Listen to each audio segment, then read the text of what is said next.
Olha como é que a gente, seguindo o básico, seguindo o óbvio, bem na nossa cara, a gente tem uma metodologia que a gente pode seguir, que a gente pode adotar. Isso vai se tornando natural para a gente. Tá ali com tudo organizado, vai mixar. A tendência é a gente levantar volumes e fazer pan. A gente não está pensando em sair abrindo plugin, mexendo em uma porção de equipamento. A mixagem a gente chama de levantar, né? A primeira levantada ali. Você está pensando em volume e pan. Ou seja, esses dois pontinhos aqui são essenciais na mixagem. Essenciais na mixagem.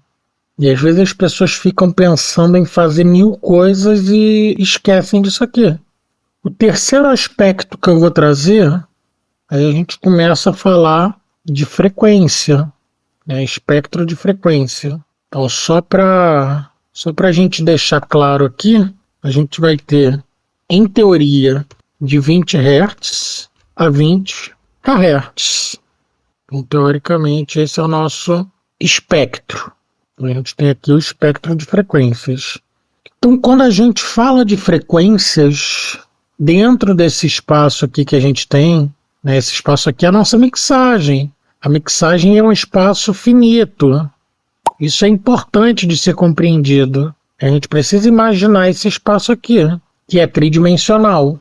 Então, a gente tem volume, que é se está mais próximo da gente ou se está mais distante. A gente tem o pan, se está no centro, se está mais para a esquerda ou se está mais para a direita.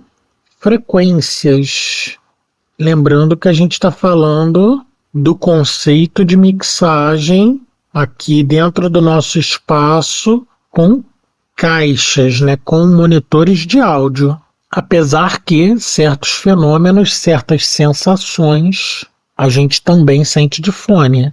Mas a experiência do fone, ou seja, são dois reprodutores chapados no seu ouvido. Então eles não dão a experiência psicoacústica que duas caixas com você no centro, em um ambiente, dão. A gente precisa ter isso claro em mente. São coisas distintas e, sendo coisas distintas, vão oferecer experiências distintas, experiências diferentes. Estamos aqui tratando um ambiente tridimensional com caixas. O espectro de frequência é o seguinte: quanto mais grave, a tendência é soar mais para baixo. Quanto mais agudo, a tendência é soar mais para cima. Então, estou ilustrando aqui literalmente escrito, para ficar bem claro. O que é mais grave na nossa mixagem, a tendência é a gente sentir mais para baixo. E isso em altura, né? E não altura de volume, altura em centímetros e metros.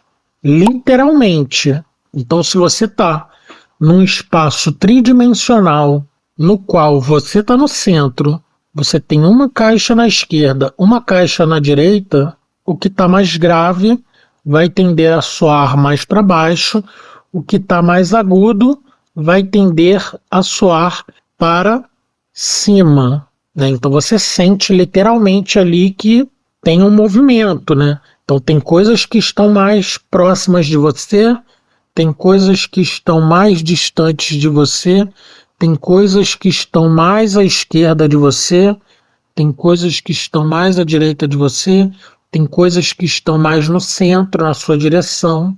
Aí tem coisas que parecem que estão mais altas, de altura mesmo, centímetros e metros.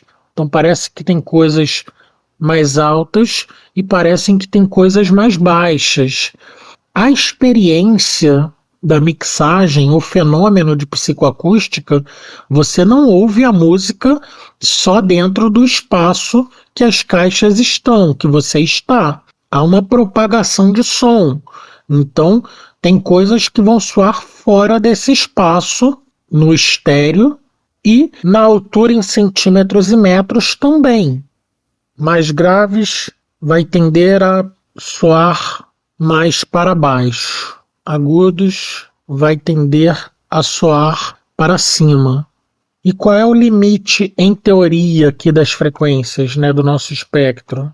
Agudos 20 kHz, né, ou seja, 20.000 Hz, e a extremidade grave 20 Hz. Ou seja, a gente tem de 20 Hz a 20 kHz para trabalhar. A gente tem a metodologia, equilíbrio, PAN, equalização, né? O espectro de frequências aqui, eu posso colocá-lo como equalização também, na nossa metodologia, para ficar mais claro, né? E aí, tudo bem. Nós temos aqui a trindade da mixagem, né?